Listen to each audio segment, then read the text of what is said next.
बंगाल में जो रिजल्ट आया है वास्तव में अप्रत्याशित है कि जिस तरह से 200 से ज़्यादा सीटें जीती है उन्होंने, इसके पीछे बहुत बड़ा कारण जिस तरह से उन्होंने चुनाव लड़ा, और चुनाव नहीं लड़ा उन्होंने एक तरह से लोकतंत्र का गला घोटने का काम किया। फिर चुनाव में सबसे बड़ी चीज़ है कि चुनाव वो तो उसमें जनता के द्वारा चुनी हुई जनता के लिए और जनता की सरकार होती है, और उन्होंने उस जनता को भी मताधिकार से वंचित किया।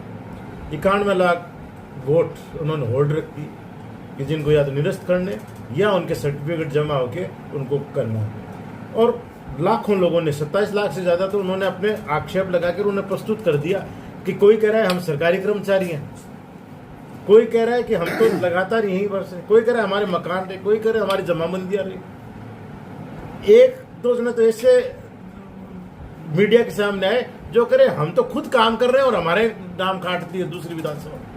तो ये हालात हुए।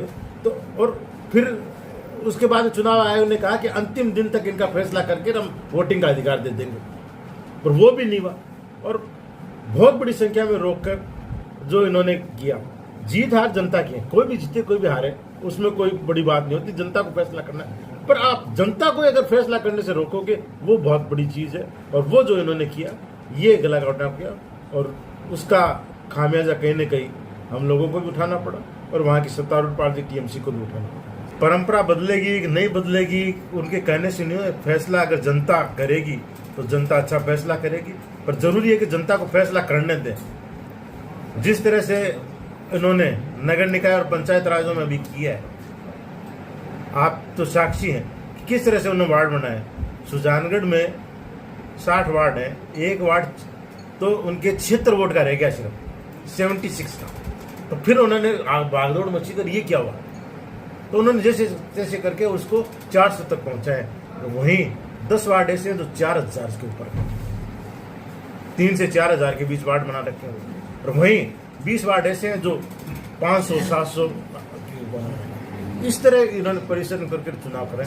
तो अगर इस तरह ये चुनाव करा कर बात करते हैं तो अलग बात है, अगर वरना जो तरह से चुनाव होता है उस तरह से चुनाव कर ले, आ जाए। कांग्रेस तैयार है, दूध का दूध पानी का पानी हो जाएगा और जनता अपना फैसला देगी।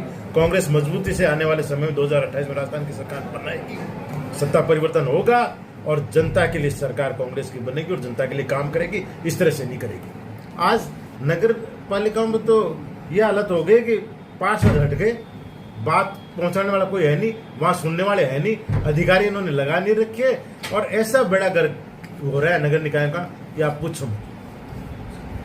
अभी हाल ही में कोर्ट ने फैसला दिया कि इनको अधिकार दिए जाएं जिनको प्रसाद लगाए, सरकार ने कहा कि नहीं लगाएंगे।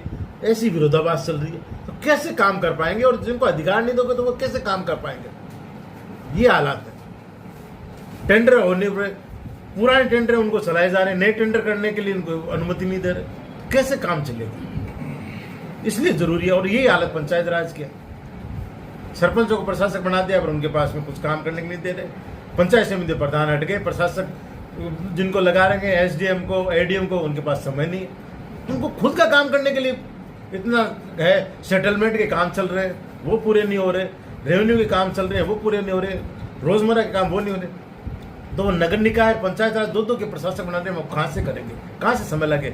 उनकी मजबूरी भी है, समय भी नहीं है, प्लस वो जो मेन काम है उसके अलावा सेकंड काम इतना दे भी नहीं सकते। हालत बड़ी विकट है।